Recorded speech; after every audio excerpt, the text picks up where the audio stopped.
নমস্কাৰ আপোনালোক সকলোকে পুনৰবাৰ টিকে মাইণ্ডৰ অন্য এটা ৰাতিপুৱাৰ ধামাকাদাৰ খবৰলৈ স্বাগতম জনাইছো। অন্য দিনৰ দৰে আজিও আপোনালোকৰ কাৰণে দিনটোৰ কেবাটাও গুৰুত্বপূৰ্ণ খবৰ লৈ আহিছো। ভিডিঅ'টো প্ৰথমৰ পৰা শেষলৈকে চাই থাকিব। আজি বাৰু খবৰ বৰ বিশেষ নাই, আজি কেইটামান আপোনালোকৰ কাৰণে খবৰ লৈ আহিছো।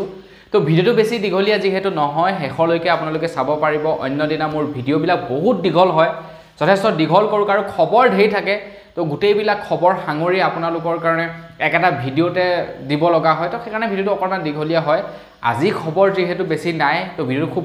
ছুটি হ'ব, তো সেইকাৰণে শেষলৈকে চাই থাকিব।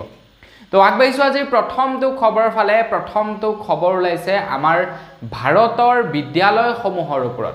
আমাৰ ভাৰতবৰ্ষত যিবিলাক বিদ্যালয় আছে, বিদ্যালয়সমূহলৈ এটা এতিয়া নিৰ্দেশনা জাৰি কৰি দিছে। বিশেষকৈ হায়াৰ ছেকেণ্ডেৰী লেভেলৰ যিবিলাক বিদ্যালয় আছে তেওঁলোকৰ বাবে এতিয়া এটা নতুনকৈ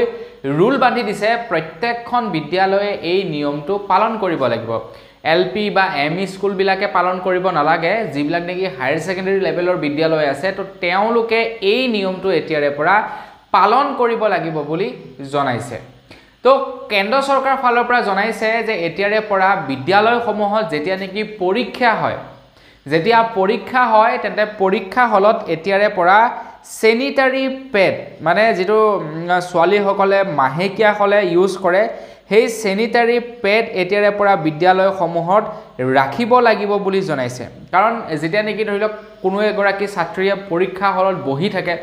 তো পৰীক্ষা হলত বহি থকাৰ অৱস্থাত তেওঁলোকৰ মাহেকীয়া হৈ যাব পাৰে, আৰু মাহেকীয়া হোৱাৰটো কোনো ধৰণৰ আগজাননী নিদিয়ে যে মই গৈ আছোঁ তুমি ৰেডি হৈ থাকা। তো তেনেকুৱা টাইপৰটো কোনো ধৰণৰ আগজাননী নিদিয়ে। তো হঠাতে হোৱা এইবিলাক এটা প্ৰাকৃতিক বস্তু, তো যিহেতু হঠাতে হৈ যাব পাৰে, তো সেই অৱস্থাত ছোৱালীগৰাকীৰ যাতে কোনো ধৰণৰ অসুবিধা নহয়, তো তেওঁলোকৰ কাৰণে এটা নিৰ্দিষ্ট কোঠা আৰু চেনিটাৰী পেড ৰাখিব লাগিব। এনে নৰ্মেল ডেইজত নহয়, যেতিয়া নেকি পৰীক্ষা হৈ থাকে পৰীক্ষাৰ সময়ত তেনেদৰে ৰাখিব লাগিব প্ৰত্যেকখন বিদ্যালয়ে। আৰু এই নিয়মটো কৰাৰ কাৰণে বেয়া পোৱা নাই, ভাল পাইছোঁ। আপুনি কেনেকুৱা পাইছে নিয়মটোৰ বিষয়ে জানি, বা এই নিয়মটো কমেণ্ট এটা কৰি জনাব। আগবাঢ়িছোঁ ইয়াৰ পাছৰটো খবৰ ফালে। ইয়াৰ পাছৰ খবৰটো বিৰাটেই এটা ভাল খবৰ ওলাইছে। তো এতিয়ালৈকে যদি আপোনালোকে কিন্তু ভিডিঅ'টোত লাইক এটা কৰা নাই, লাইক এটা কৰক ভাল খবৰটো দিয়াৰ আগতেই, আৰু খবৰকেইটা চাই আপোনালোকৰ কেনেকুৱা লাগিছে সেইটো কমেণ্ট এটা কৰি জনাব। তো ভাল খবৰটোৰ ফালে আগবাঢ়িছোঁ। অসম চৰকাৰৰ ফালৰ পৰা আমাৰ অসমবাসীৰ কাৰণে এটা ভাল খবৰ উলিয়াইছে। আজিৰ পৰা প্ৰায় 2 মাহমান পূৰ্বে PM সূৰ্য ঘৰ যোজনা নামেৰে এখন আঁচনিৰ শুভাৰম্ভণি কৰিছিলে। আপোনালোকে বাৰু তাত এপ্লাই কৰিছিলে নাই কৰা কমেণ্ট এটা কৰি জনাব। যিখন আঁচনিৰ অধীনত আপোনালোকক ছ'লাৰ পেনেল আগবঢ়োৱা হ'ব 3 কিলোৱাটৰ, মানে আপোনালোকে ঘৰখনত আৰামছে মটৰ পৰ্যন্ত চলাব পাৰিব। 3 কিলোৱাট বিজুলীত আপোনালোকে আৰামছে মটৰ চলাব পাৰিব, ফেন চলাব পাৰিব, লাইট চলাব পাৰিব। মটৰটো চলিবৰ কাৰণে আই থিংক 2 কিলোৱাট নে কিমান প্ৰয়োজন হয় কাৰেণ্টৰ, বাকী আপোনালোকে মটৰ পৰ্যন্ত চলাব পাৰিব, কাৰণ 3 কিলোৱাট কি হ'ব কাৰেণ্ট আপোনালোকক প্ৰদান কৰা হ'ব। এতিয়া এই যি নেকি PM সূৰ্য ঘৰ যোজনা আছিলে, আজিৰ পৰা 2 মাহমান পূৰ্বে হয়তো আপোনালোকে ডাকঘৰৰ কাৰোবাৰ ওচৰত নতুবা আপোনালোকে কোনোবা এটা CSC চেণ্টাৰত গৈ আপোনালোকে এপ্লাই কৰিছিলে। কিন্তু সেইটো একজেক্টলি এপ্লাই নাছিলে, সেইটো এটা ৰেজিষ্ট্ৰেশ্যন আছিলে। আপোনালোকৰ এটা ইউজাৰ ID আপোনালোকে বনাইছিলে বুলি সহজ অৰ্থত ক'ব পাৰি। সেইটো এক প্ৰকাৰৰ ৰেজিষ্ট্ৰেশ্যন আছিলে, কিন্তু এপ্লাইটো আৰম্ভ হৈছে এতিয়া। তো আপোনালোকে নিজেই এপ্লাই কৰিব পাৰিব। PM সূৰ্য ঘৰ যোজনাৰ অফিচিয়েল পৰ্টেলত যাব আৰু এপ্লাইটো ঘৰতে কৰিব লাগিব। আপুনি এপ্লাই কৰিছে, তো আপুনি ঘৰতে এপ্লাই কৰিব পাৰিব, বা ধৰি লওক কোনোবা এজন ব্যক্তিয়ে যদি আপোনালোকক এপ্লাই কৰি দিয়ে, তেখেতে আপোনালোকৰ ঘৰত আহি এপ্লাই কৰিব লাগিব। তেখেতৰ দোকানত নি আপোনাক এপ্লাই কৰি দিব নোৱাৰে। আপুনি ঘৰতে এপ্লাই কৰিব লাগিব, আপোনাৰ ঘৰতে এপ্লাই কৰিব লাগিব, কাৰণ আপোনালোকৰ লোকেশ্যন ল'ব এতিয়া নতুনকৈ এপ্লাই কৰিবৰ কাৰণে। তো আপোনালোকৰ লোকেশ্যন ল'ব, সেই লোকেশ্যন অনুসৰি আপোনালোকে যেতিয়া এপ্লাই কৰি দিব, ঘৰৰ আপোনালোকৰ সকলো মানে চৌহদৰ আপোনালোকে বিৱৰণ দিব লাগিব। ঘৰখন আপোনালোকৰ কিমান দৈৰ্ঘ্যতা আছে, আপোনালোকৰ টিংপাতখন কিমান দৈৰ্ঘ্যতা, সকলোবিলাক আপোনালোকে ডিটেইলছ দিব লাগিব। তাৰ পাছত আপোনালোকৰ এপ্লিকেশ্যন ফিলআপ হৈ যাব। এতিয়া এই যি নেকি PM সূৰ্য ঘৰ যোজনা আছিলে, এই আঁচনিখন অৱশ্যে সম্পূৰ্ণ ফ্ৰী নাছিলে, এতিয়াও ফ্ৰী নহয়, কিন্তু ভাৰত চৰকাৰে কৈছিলে যে আমি কিমান পাৰ্চেণ্ট জানো মানে চৰকাৰৰ ফালৰ পৰা দিব বুলি কৈছিলে 50% নে কিমান চৰকাৰৰ ফালৰ পৰা পইচা দিব বুলি কৈছিলে এতিয়া আমাৰ অসম চৰকাৰ আৰু ৰাজ্য চৰকাৰ মিলি পিনি জনাইছে যে 85% পইচা আপোনালোকক দি দিব এই PM সূৰ্যঘৰ যোজনাৰ সোলাৰ পেনেল বহাবৰ কাৰণে বাকি 20000 টকাহে আপোনালোকে দিব লাগিব 20000 টকা দিলেই আপোনালোকে 3 কিলোৱাটৰ কাৰেন্ট ব্যৱহাৰ কৰিব পাৰিব এতিয়া আপোনালোকে যদি সোলাৰ পেনেল বহাই লয় তেতিয়া মানে আপোনালোকে কাৰেন্টৰ বিলৰ পৰা ৰেহাই পাই যাব কিন্তু কাৰেন্টৰ বিলৰ ক্ষেত্ৰত এটা এনেকুৱা ধৰণৰ হৈ যোৱা আজিকালি দেখা পোৱা যায় যে কাৰেন্ট ব্যৱহাৰ কৰক নকৰক মাহেকৰ মূৰত কিন্তু বিলটো সেই একে সমানে আহে যদি 20000 টকা খৰচা কৰি সোলাৰ পেনেল বহাই তাৰ পাছতো যদি কাৰেন্টৰ বিল একে সমানে আহে তেনে PM সূৰ্যঘৰ যোজনাৰ মোৰ মতে কোনো ধৰণৰ একো লাভ নহব বুলি মই ভাবো তো আপোনালোকে যদি বহাব বিচাৰে তেন্তে আপোনালোকে এপ্লাই কৰিব PM সূৰ্যঘৰ যোজনাৰ অফিচিয়েল পৰ্টেলত গৈ আগবাইছো ইয়াৰ পাছৰটো খবৰ ফালে ইয়াৰ পাছৰ খবৰটো ওলাইছে আমাৰ অসমৰ নিবনুৱা লৰা ছোৱালী সকলৰ কাৰণে এটা ভাল খবৰ আমাৰ অসমত যিসকল নেকি নিবনুৱা আছে যিসকলে নেকি চাকৰি কৰিব নিবিচাৰে যিসকল নিবনুৱাই চাকৰি কৰিব নিবিচাৰে যিসকল নিবনুৱাই নেকি কিবা এটা ব্যৱসায় কৰিব বিচাৰে নিজৰ কিবা এটা কৰিব বিচাৰে তো সেই সকল আমাৰ অসমৰ নিবনুৱাক অসম চৰকাৰ ফালৰ পৰা এটা সুবিধা প্ৰদান কৰিছিলে যে তোমালোকে অসম চৰকাৰে এটা পোৰ্টেল মুকলি কৰিছিল আঁচনিখনৰ নামটো এক্স্যাক্টলি পাহৰিলো তো তাৰ কাৰণে ক্ষমা কৰিব এখন আঁচনি উলিয়াইছিলে সেই আঁচনিখনৰ অধীনত এপ্লাই কৰিবলৈ কৈছিলে আৰু কৈছিলে যে মুখ্যমন্ত্ৰীৰ তৰফৰ পৰা 2 লাখ টকা আমাৰ অসমৰ 1 লাখ যুৱক যুৱতীক প্ৰদান কৰিব বুলি জনাইছিলে এতিয়া অসমৰ মুখ্যমন্ত্ৰী ডক্টৰ হিমন্ত বিশ্ব শৰ্মা দেৱে জনাইছে যে যি সকলে এপ্লাই কৰিছিলে তো সেই এপ্লাই কৰা সকলৰ মাত্ৰ 30000ক প্ৰথমটো কিস্তি 1 লাখ টকা প্ৰদান কৰিব বুলি জনাইছে এতিয়া বাকি 70000ক কেতিয়া দিয়ে নাজানো মানে 1,70,000ক কেতিয়া দিয়ে নাজানো কিন্তু আপোনাৰ 30000ক প্ৰথমটো কিস্তি দিব প্ৰথমটো কিস্তি দিব আপোনালোকক 1 লাখ টকা কৈ আৰু হেয়া সেপ্টেম্বৰ মাহত প্ৰদান কৰিব বুলি জনাইছে এটা কোন সকলে পাব নাজানো আৰু ময়ো এপ্লাই কৰিবলৈ ট্ৰাই কৰিছিলো কিন্তু এপ্লাই কৰিব নোৱাৰিলো মোৰ বয়সটো আই থিংক কমিছিলে কেইদিনমান মোৰ বয়স কমিছিলে যাৰ কাৰণে নেকি এপ্লাই কৰিব নোৱাৰিলো তো আপোনালোকে যদি এপ্লাই কৰিছিলে তো আপোনালোকে লাভ কৰিব পাৰে এটো মানে 5% চান্সেছ আছে পোৱাৰ বাকি 95% চান্সেছ নাই নোপোৱাৰ আগবাইছো ইয়াৰ পাছৰটো খবৰ ফালে ইয়াৰ পাছৰ খবৰটো বিৰাতে এটা ভয়ানক খবৰ ওলাইছে বিৰাতে এটা ডাঙৰ খবৰ ওলাইছে নাসাৰ তৰফৰ পৰা জনাইছে যে আমাৰ পৃথিৱীৰ দিশে এটা বৃহৎ ডাঙৰ এটা উল্কাপিণ্ড আহি আছে বুলি জনাইছে নাসাৰ তৰফৰ পৰা জনোৱা অনুসৰি আমাৰ পৃথিৱীৰ ফালে প্ৰায় 94 ফুট দৈৰ্ঘ্যৰ এটা ডাঙৰ উল্কাপিণ্ড আহি আছে প্ৰায় 52000 বৰ্ষৰ পাছত এটা বৃহৎ আকাৰৰ উল্কাপিণ্ড আহি আছে আৰু যিটো উল্কাপিণ্ড হয়তো 16 জুনত অৰ্থাৎ কালিলৈ সেই উল্কাপিণ্ডটোৱে পৃথিৱীত খুন্দা মৰাৰ আশংকা আছে বুলি জনাইছে খুন্দা মাৰিব যে সেইটো কোৱা নাই কিন্তু খুন্দা মৰাৰ আশংকা আছে বা যদি খুন্দা নামাৰেও পৃথিৱীৰ ওচৰৰে যোৱাৰ সম্ভাৱনা আছে বুলি জনাইছে এতিয়া বন্ধু বান্ধৱীসকল সেইটো কালিলৈ দেখা যাব কি হয় কি নহয় জানো এটো আমি গম পাম প্ৰকৃতিয়ে নিয়ম হেবিলাক তো যি হয় দেখা যাব তাত আৰু লৈ কি কথা আছে বাকি ইমান ভয় কৰিবলগীয়া কথা নাই মেইনলি উল্কাপিণ্ড বিলাক কিছুমান যিবিলাক উল্কাপিণ্ড আহে হেবিলাক কি হৈ যায় পৃথিৱীৰ যেটো নেকি পৃথিৱীৰ এটমস্ফিয়াৰত এন্ট্ৰি কৰোতে কি হয় জ্বলি ভস্ম হৈ যায় ম্যাক্সিমাম উল্কাপিণ্ড কিছুমান উল্কাপিণ্ড কি হৈ যায় আপোনাৰ পৃথিৱীৰ নিচে কাখেৰে পাৰ হৈ গুচি যায় পৃথিৱীখনৰ পাছৰে কাখেৰে পাৰ হৈ আৰু সৌৰজগতত ঘূৰি ফুৰে আৰু সেই উল্কাপিণ্ডটো আৰু কিছুমান উল্কাপিণ্ড আকৌ কি হয় সাগৰত গৈ পৰি গুচি যায় মানে কিবা নহয় কিবা এটাটো আপোনাৰ উপায় উলিয়াবই সাইন্টিষ্টে আৰু ডাইৰেক্টলি আৰু পৃথিৱীত আহি খুন্দা মাৰিবলৈ নিদিয়ে নহয় জানো তো তেনেকুৱা ধৰণৰ কিবা হ'ব তো যি হয় মই আপোনালোকক কালিলৈ জনাই দিম আগবাইছো ইয়াৰ পাছৰটো খবৰ ফালে ইয়াৰ পাছৰ খবৰটো ওলাইছে যি সকল মহিলাই নেকি অৰুণোদয় আঁচনিৰ পইচা লাভ নকৰে তো তেওঁলোকৰ কাৰণে এটা ভাল খবৰ ওলাইছে বাৰু আপোনালোকক ভাল খবৰটো দিয়াৰ আগতে এটা সৰুকৈ মানে কমেন্ট কৰিবলৈ কম আপোনালোকে বাৰু আপোনাৰ নিৰ্বাচনৰ সময়ত যে অৰুণোদয় আঁচনিৰ ফৰ্ম ফিল আপ কৰিছিলে আপোনালোকে এপ্লাই কৰিছিলে নাই কৰা কমেন্ট এটা কৰি জনাব সেইটো এক প্ৰকাৰ ক'বলৈ গ'লে এটা টুপ আছিলে নিৰ্বাচনী প্ৰচাৰ আছিলে সেইখন অৰুণোদয় আঁচনিৰ কোনো ধৰণৰ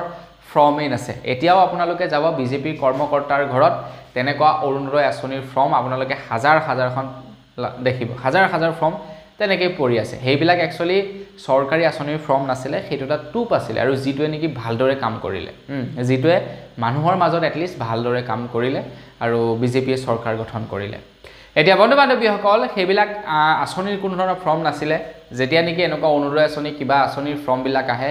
সেইবিলাকৰ কথা আমি গমেই নাপাওঁ কিন্তু ইলেকশ্যনৰ সময়ত যিবিলাক নেকি ফৰ্ম বিতৰণ কৰিছিলে আপোনাৰ মানে প্ৰত্যেককে মানে উগজাচি ফৰ্ম বিতৰণ কৰিছিলে কিন্তু যেতিয়া নেকি প্ৰকৃততে আঁচনিৰ ফৰ্ম আহে তেতিয়া আমি উগজাচি যাব লাগে যে ফৰ্ম আছে নেকি মোক এখন দিয়াচোন তেওঁলোকে ক'ব এই নাই 20খন ফৰ্ম আহিছিলে এনেকৈ দি দিলোঁ 10খন ফৰ্ম আহিছিলে এনেকৈ দি দিলোঁ এতিয়া ফৰ্ম নাই নহয় নেক্সট বাৰ তোক দি দিম এনেকুৱা ধৰণৰ হয় বাৰু যি কি নহওক এটা খবৰ ওলাইছে মন্ত্ৰী হিমন্ত বিশ্ব শৰ্মাদেৱে ঘোষণা কৰিছে তো তাৰ আগতে কমেণ্ট এটা কৰি জনাব ফৰ্মখন আপোনালোকে এপ্লাই কৰিছিলে নাই কৰা এতিয়া মন্ত্ৰী হিমন্ত বিশ্ব শৰ্মাদেৱে ঘোষণা কৰিছে যে এমাহৰ ভিতৰত খুব সোনকালে যিসকল মহিলাই নেকি অৰুণোদয় আঁচনিৰ পইচা নাপায় সেইসকল মহিলাক অৰুণোদয় আঁচনিৰ পইচা দিব বুলি জনাইছে মন্ত্ৰী হিমন্ত বিশ্ব শৰ্মাদেৱে কোৱা অনুসৰিতো আপোনালোকে কোনো ধৰণৰ ফৰ্ম ফিলআপ কৰাৰ প্ৰয়োজন নাই আপোনালোকৰ যদি আধাৰ কাৰ্ড আছে তেন্তে আপোনালোকক পইচা দিয়া হ'ব আপোনালোকৰ যদি ৰেচন কাৰ্ড আছে তেন্তে আপোনালোকক পইচা দিয়া হ'ব মানে আপোনালোকৰ যদি ৰেচন কাৰ্ড আছে আৰু আপোনালোকে যদি আধাৰ কাৰ্ডৰ সৈতে সংযোগ হৈ থকা এটা বেংকৰ একাউণ্ট খুলি থৈছে বিশেষকৈ ডিবিটি একাউণ্ট তেতিয়া আপোনালোকে অৰুণোদয় আঁচনিৰ পইচা পাব বুলি জনাইছে তো দেখা যাওক হোপফুলি আসল মহিলাবিলাকে পালেই হ'ল মানে যিবিলাকে পাব লাগে আৰু বাকি ধনী মানুহবিলাকে নেপালেই হ'ল তাৰে কামনা কৰিছোঁ আগবাইছোঁ ইয়াৰ পাছৰটো খবৰ ফালে ইয়াৰ পাছৰ খবৰটো ওলাইছে যিসকলৰ নেকি ৰেচন কাৰ্ড আছে তেওঁলোকৰ কাৰণে এটা বিৰাটেই গুৰুত্বপূৰ্ণ খবৰ ওলাইছে আপোনালোকৰ বাৰু ৰেচন কাৰ্ড আছে নে নাই সেইটো কমেণ্ট এটা কৰি জনাবলৈ কিন্তু একেবাৰেই নাপাহৰিব তো আপোনালোকৰ নিশ্চয় চাগে ৰেচন কাৰ্ড আছে ৰেচন কাৰ্ডৰ লগত জড়িত এটা খবৰ মই আজিৰ পৰা 2 দিন আগত আপোনালোকক জনাইছিলোঁ যে অসম চৰকাৰৰ ফালৰ পৰা এটা কথা ঘোষণা কৰিছে যে যিসকলৰ ৰেচন কাৰ্ড আছে তেওঁলোকে এতিয়া ৰেচন কাৰ্ডখন EKYC কৰিব লাগিব আৰু EKYC কৰিবৰ কাৰণে বৰ সহজ ৰেচন কাৰ্ডৰ আপোনালোকে ৰেচন দোকানত গলেই হ'ল আপোনালোকে EKYC কৰিব পাৰিব কিন্তু বন্ধু বান্ধৱীসকল এতিয়া অসমৰ মুখ্যমন্ত্ৰী ডক্টৰ হিমন্ত বিশ্ব শৰ্মাদেৱে জনাইছে যে আপোনালোকে প্ৰত্যেকেই EKYC কৰাটো বাধ্যতামূলক বুলি জনাইছে আপোনালোকে আগতে EKYC কৰক বা নকৰক সেইটোছে মতলব নাই আগতে আপোনালোকে আধাৰ কাৰ্ড দি ফিংগাৰপ্ৰিন্ট কৰি দিছিলে বা নিদিছিলে সেইটোছে মতলব নাই কিন্তু আপোনালোকে এতিয়া 15 তাৰিখৰ পৰা 25 তাৰিখৰ ভিতৰত অৰ্থাৎ যোৱা কালিৰ পৰা অলৰেডি আজিৰ পৰা মানে আৰম্ভ হৈ গৈছে আৰু তো আপোনালোকে 15 তাৰিখৰ পৰা আপোনালোকে 25 তাৰিখৰ ভিতৰত আপোনালোকে কৰিব লাগিব EKYC যদি EKYC নকৰে তেন্তে আপোনালোকৰ ৰেচন কাৰ্ড কাটি দিব তো বেংক আপোনালোকে যাব গৈ ফিংগাৰপ্ৰিন্টটো দি আহিবগে আগবাইছোঁ ইয়াৰ পাছৰটো খবৰ ফালে ইয়াৰ পাছৰ খবৰটো আমাৰ সকলোৰে কাৰণে এটা বিৰাটেই ভাল খবৰ ওলাইছে মই আপোনালোকক যোৱাকালিৰ খবৰত জনাইছিলোঁ যে আমাৰ অসম প্ৰশাসনে যোৱাকালি গুৱাহাটী মহানগৰীত চুৰি হোৱা মোবাইল লেপটপসমূহ যোন মালিক আছিলে তেওঁলোকক গতাই দিয়ে আমাৰ অসম আৰক্ষীয়ে প্ৰায় 600তকৈও অধিক মোবাইল আৰু লেপটপ জব্দ কৰিছে চুৰি হোৱা আৰু সেইবিলাক নিজ মালিকক গতাই দিয়া হৈছে তো আপোনালোকেও ঠিক তেনেকৈ আপোনালোকৰ হেৰাই যোৱা মোবাইল নতুবা আপোনালোকৰ হেৰাই যোৱা লেপটপ লাভ কৰিব পাৰে সেইটো বিৰাটেই এটা আজিকালি সিম্পল ষ্টেপ পদ্ধতি হৈ গ'ল একেবাৰে সহজতে আপোনালোকে লাভ কৰিব পাৰে কিন্তু লাভ কৰাটো 2 দিন দেৰি হ'ব পাৰে কিন্তু আপোনালোকে লাভ কৰিব সহজতেই লাভ কৰিব তো কেনেকৈ লাভ কৰিব আপোনালোকৰ যেনিবা মোবাইলটো হেৰাই গ'ল হেৰাই যোৱাৰ পাছত আপোনালোকে কি কৰিব আপোনালোকৰ মোবাইলটো কিনোতে যিখন ইনভয়েস দিয়ে সেই ইনভয়েসখন লৈ আপোনালোকে ওচৰৰ যিখন নেকি থানা থাকিব থানাত যাব থানাত গৈ আপোনালোকে এখন কেছ ৰেজিষ্টাৰ্ড কৰিব কেছ ৰেজিষ্টাৰ্ড কৰাৰ সময়ত আপোনালোকক এটা এপ্লিকেশন নাম্বাৰ দিব কেছ নাম্বাৰ দিব ক্ৰমিক নাম্বাৰ থাকে তেওঁলোকৰ তো কেছ নাম্বাৰ দিব আৰু সেই FIR খনৰ এটা ফটোকপি আপোনালোকে লৈ ল'ব FIR খনৰ ফটোকপি ইনভয়েস খনৰ ফটোকপি আৰু কেছ নাম্বাৰ এই তিনিটা বস্তু ল'ব লোৱাৰ পাছত CIR নামৰ এটা পোৰ্টেল আছে সেই পোৰ্টেলটোত গৈ আপোনালোকে এই ডকুমেন্টখিনি আপলোড কৰিলে ডাইৰেক্টলি আপোনালোকৰ মোবাইলটো ব্লক হৈ যাব আৰু কোড আছে সেই মোবাইলটোৰ লোকেশনটো ডাইৰেক্টলি পুলিচৰ কন্ট্ৰোল ৰুমত আহি যাব আৰু তাৰ পাছত সেই ব্যক্তিজনক হাতে লুতে ধৰিব পাৰে তো সেইকাৰণে আপোনালোকে কি কৰিব মোবাইল যদি হেৰাই যায় মই আপোনালোকক যেটো নেকি মানে এটা সিম্পল স্টেপ কলো সেইটো গৈ আপোনালোকে কৰিবগে বেছি তামঝাম নহয় লাফৰা একো নহয় চিন্তা কৰিব নালাগে পুলিচৰ কথা ক'লে মানুহৰ মনত এটা ভয় আহি যায় পুলিচৰ থানাত যাবলৈ ভয় কৰে কিন্তু আপোনালোকে যদি কোনো ধৰণৰ বেয়া কাম নকৰে বা আপোনালোকে কোনো ধৰণৰ যদি দুখ নকৰে তেনে পুলিচ থানাত মোৰ মতে যোৱাটো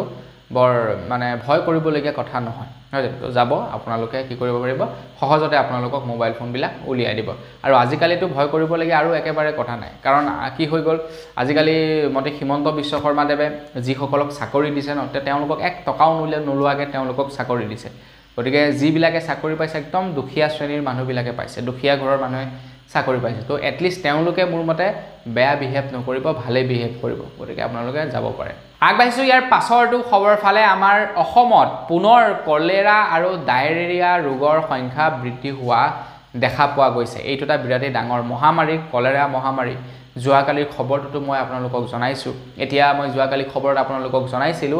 যে দুজনকৈ লোকৰ মৃত্যু হৈছে আমাৰ অসমত খবৰ লোৱা অনুসৰি নাহৰকটীয়া চাহ বাগিচাত বৰ্তমান প্ৰায় ৭৫ পৰা ৮০ জনলৈ বৃদ্ধি পাইছে কলেৰা ৰোগত আক্ৰান্ত হোৱা মানুহৰ সংখ্যা আৰু এই বেমাৰ কেৱল নাহৰকটীয়াতে যে থাকিব তেনেকুৱা কথা নহয় বাহিৰলৈকো এই বেমাৰ স্প্লিট হোৱাৰ সম্ভাৱনা আছে সাপোজ কোনোবা এজন কলেৰা মানুহ আছে ৰোগী আছে তো তেখেতৰ পায়খানা বা তেখেতৰ বমি যদি ভালদৰে সাফা নকৰে তাৰ বীজাণু যদি আপোনালোকৰ গাত লাগে তেতিয়া কি হ'ব আপোনালোকৰ বেমাৰ হোৱাৰ চান্সেছ থাকে এই বেমাৰটো মানে খুচৰা বেমাৰ যেনেকৈ কোভিড-19ৰ বেমাৰ আছিল কোভিড-19ৰ বেমাৰটোত বাৰু বৰ এটা চিন্তা কৰিবলগীয়া কাৰণ নাছিল কাৰণ কোভিড-19ৰ বেমাৰটোৱে মানুহক বেছিকৈ মানে এটেক কৰা নাছিল জ্বৰ সৰ্দি হৈছিল মুখৰ হোৱাত নাইকিয়া হৈছিল কিন্তু মৃত্যুৰ হাৰ যথেষ্ট পৰিমাণৰ কম আছিল তো সেই হিচাপত চাবলৈ গলে সেই মতে আতংক নাছিলে কিন্তু কলেৰা মহামাৰীত বহুতো মানুহ মৰি গৈছে আমাৰ ভাৰতবৰ্ষত আৰু সেই ভাৰতবৰ্ষত নহয় গোটেই বিশ্বতে কলেৰা মহামাৰী যথেষ্ট পৰিমাণৰ মানুহ মৰি গৈছে আৰু ভাবক এতিয়া ৮০ জন মানুহৰ গাত ধৰা পৰোতেই দুজন মৃত্যু হৈছে গতিকে শতকৰা প্ৰায় কিমান পাৰ্চেন্ট মান 2% মান মানুহ মৰিছে বুলি ক'ব পাৰি 2-3% মান তো তেনেকুৱা ধৰণৰ কথা গতিকে অকণমান সাৱধান থাকিব কলেৰা বেমাৰৰ পৰা আগবাইছো ইয়াৰ পাছৰটো খবৰ ফালে ইয়াৰ পাছৰ খবৰটো ওলাইছে যি সকলে নেকি ষ্টক মাৰ্কেটত পইচা ইনভেস্ট কৰে তো তেওঁলোকৰ কাৰণে এটা গুৰুত্বপূৰ্ণ খবৰ ওলাইছে আপুনি বাৰু ষ্টক মাৰ্কেটত পইচা ইনভেস্ট কৰে নেকি কমেন্ট এটা কৰি জনাব যদি আপুনি ষ্টক মাৰ্কেটত পইচা ইনভেস্ট কৰে তেন্তে আপোনাৰ কাৰণে এটা গুৰুত্বপূৰ্ণ খবৰ ওলাইছে আপোনালোকে এতিয়া ভাল এটা কোম্পানীত পইচা ইনভেস্ট কৰিব পাৰে কোম্পানীটো হৈছে Hyundai খবৰ লোৱা অনুসৰি Hyundai কোম্পানীয়ে প্ৰায় তেওঁলোকৰ 17% মানে 17% শেয়াৰ এতিয়া ষ্টক মাৰ্কেটত নিলাম কৰিব বুলি জনাইছে মানে সেই ষ্টক বিলাকত আপোনালোকে পইচা ইনভেস্ট কৰিব পাৰে আৰু Hyundai তৰফৰ পৰা জনোৱা অনুসৰি তেওঁলোকে 17.5 তেওঁলোকে শেয়াৰ 17.5% শেয়াৰ তেওঁলোকে এৰি দিব জনসাধাৰণৰ কাৰণে আৰু প্ৰায় তাৰ পৰা $3 আৰব গোটাব বুলি জনাইছে $3 আৰব মানে Hyundai শেয়াৰৰ দামটো যথেষ্ট পৰিমাণৰ দাম হ'ব কিন্তু দামী হ'ব Hyundai শেয়াৰৰ দামটো গতিকে আপোনালোকে ষ্টকত যদি পইচা ইনভেস্ট কৰে তো এইবিলাক কোম্পানীত কৰিব পইচা আপোনালোকৰ ডুব নাযায় টাটাত কৰিব পাৰে আপোনালোকে ৰিলায়েন্সত কৰিব পাৰে আপোনালোকে Hyundai কৰিব পাৰে আপোনালোকে HDFCত কৰিব পাৰে আপোনালোকে ষ্টেট বেংকত কৰিব পাৰে আপোনালোকে ইণ্ডিয়ান ৰেলৱে ডিপাৰ্টমেণ্টত কৰিব পাৰে LICত কৰিব পাৰে তো এইবিলাক ষ্টক মানে কেতিয়াও আপোনালোকক ঘাটি নিদিয়ে সদায় মানে লাভ হ'ব মহিন্দ্ৰা কোম্পানী এটা বিৰাট এটা ভাল কোম্পানী মহিন্দ্ৰা MRF টায়াৰত আপোনালোকে পইচা ইনভেস্ট কৰিব পাৰে MRF টায়াৰৰ ষ্টক দিনক দিনে বাঢ়ি গৈ আছে ষ্টকৰ মানে প্ৰাইচটো তো এনেকুৱা ধৰণৰ কোম্পানী বিলাকত যদি আপোনালোকে লং টাৰ্মৰ কাৰণে পইচা ইনভেস্ট কৰে ভাল প্ৰফিট পাব আপোনালোকে বলে আৰু আজি ভৰালে এবছৰৰ পাছত উলিয়ালে বেছি প্ৰফিট নাপাব আজি ভৰালে 5 বছৰৰ পাছত পইচা উলিয়ালে ভাল আপোনালোকে প্ৰফিট পাব আগবাঢ়িছো ইয়াৰ পাছৰটো খবৰ ফালে ইয়াৰ পাছৰ খবৰটো ওলাইছে নিৰ্বাচনৰ ওপৰত নতুন যিখন নেকি চৰকাৰ গঠন হৈছে মানে NDA চৰকাৰে 100 দিনৰ এটা টাৰ্গেট বান্ধি লৈছে তেখেতলোকে এই 100 দিনত এই 100টা দিনত যিমান পাৰে সিমান কাম কৰিব ফাষ্ট ফৰৱাৰ্ড তেওঁলোকে কাম কৰিব আৰু যিবিলাক নেকি প্ৰয়োজনীয় কাম যিবিলাক নেকি পেন্ডিং হৈ আছে যিবিলাক নেকি তৎকালীনভাৱে কৰিব লাগে তেওঁলোকে এই 100টা দিনত পুৰা ফাষ্ট মানে ফিল্ম এখন আছে না ফাষ্ট এণ্ড ফিউৰিয়াছ নেকি তো ফাষ্ট এণ্ড ফিউৰিয়াছ ভাৱে তেওঁলোকে কাম কৰিব মানে পুৰা ফাষ্টত কৰিব এই 100 দিনত এটা খবৰ ওলাইছে যে এই 100 দিনৰ ভিতৰত এক দেশ এক নিৰ্বাচন এই ব্যৱস্থাটো হয়তো লাগু হ'ব পাৰে বুলি জনাইছে এক দেশ এক নিৰ্বাচন ইয়াৰ ওপৰত মই আপোনালোকক কেবাটাও ভিডিঅ' জনাইছো আজি আৰু ইয়াৰ ওপৰত বহলাই আপোনালোকক একো নকওঁ বাকি এটোৱে কম যে হয়তো 2026 চনৰ যেনিকি 2026 নহয় ইয়াৰ পাছৰ যেনিকি লোকসভা নিৰ্বাচন তো সেই নিৰ্বাচন হয়তো এই এক দেশ এক নিৰ্বাচনৰ মাধ্যমেৰে হ'ব গৈ পাৰে এইবাৰ বাৰু আপোনালোকে ভোট দিবলৈ গৈছিল নে নাই যোৱা মানে ভোট দিছিল নে নাই যোৱা নাই দিয়া কমেন্ট এটা কৰি জনাব আগবাইছো একেবাৰে হেখৰটো খবৰ ফালে একেবাৰে হেখৰ খবৰটো ওলাইছে ভাৰতৰ প্ৰধানমন্ত্ৰী নৰেন্দ্ৰ মোদী ডাঙৰীয়াৰ ওপৰত খবৰ ওলাইছে যে অহা সপ্তাহত বাংলাদেশৰ প্ৰধানমন্ত্ৰী শেখ হাসিনা আমাৰ ভাৰতলৈ আহিব বুলি জনাইছে শেখ হাসিনাই কিন্তু নৰেন্দ্ৰ মোদী ডাঙৰীয়া দেৱে তৃতীয়বাৰৰ কাৰণে যেতিয়া নেকি শপত গ্ৰহণ কৰিছিলে তেতিয়াও আহিছিলে তেতিয়া অৱশ্যে তেখেতে বিজনেছ প্লেন লৈ অহা নাছিলে বা তেখেতে কাম লৈ অহা নাছিলে তেখেতে তেতিয়া তেখেতক তেতিয়া নিমন্ত্ৰণ জনাইছিলে নৰেন্দ্ৰ মোদী ডাঙৰীয়াই আৰু তেখেতে সেই নিমন্ত্ৰণ ৰক্ষা কৰি আহিছিলে কেৱল বাংলাদেশৰ প্ৰধানমন্ত্ৰীয়ে নহয় বহু কেইখন দেশৰ ৰাষ্ট্ৰপতি প্ৰধানমন্ত্ৰী সকলো আহিছিলে এতিয়া খবৰ ওলাইছে যে অহা সপ্তাহত বাংলাদেশৰ প্ৰধানমন্ত্ৰী আহিব আমাৰ ভাৰত ঘূৰিবৰ কাৰণে ভাৰতত ঘূৰিব ভাৰতৰ লগত কেবাখনো বিশেষ মানে হেৰিৰ ওপৰত মানে সহি কৰিব বুলি জনাইছে কেবাটাও ইয়াৰ ওপৰত মানে বিজনেছৰ ক্ষেত্ৰত আৰু মাল এক্সপোৰ্ট ইম্পোৰ্ট কৰা এইবিলাকৰ ক্ষেত্ৰত কেবাখনো এমঅইউ বুলি কয় ইয়াক তো কেবাখন এমঅইউটো সাইন কৰিব বুলি জনাইছে প্ৰধানমন্ত্ৰী গৰাকী মানে বাংলাদেশৰ প্ৰধানমন্ত্ৰী গৰাকীয়ে বাকি বাংলাদেশৰ পৰা বাৰু আমাৰ ইয়ালে বহুত বস্তু আহে আৰু আমাৰ ইয়াৰ পৰা বাংলাদেশলৈ বহুত বস্তু যায় যেটো নেকি প্ৰাণ কোম্পানী আছে হেতুটো বাংলাদেশৰে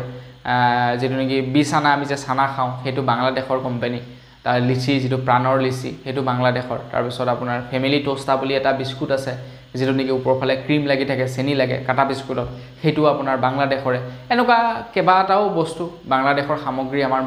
ভাৰতত অলৰেডি চলি আছে আৰু ভাৰতৰ পৰা ঠিক তেনেকে বাংলাদেশে বস্তু নি বাংলাদেশত চলে তো এইবিলাক মানে বিজনেস কেনেকৈ ডেভেলপ কৰিব পাৰি দুইখন দেশৰ মাজত দুইখন দেশৰ সম্পৰ্ক কেনেকৈ ভাল কৰিব পাৰি তো এইবিলাকৰ ওপৰতে আলাপ আলোচনা কৰিবৰ কাৰণে বাংলাদেশৰ প্ৰধানমন্ত্ৰী আমাৰ ভাৰতলৈ আহিব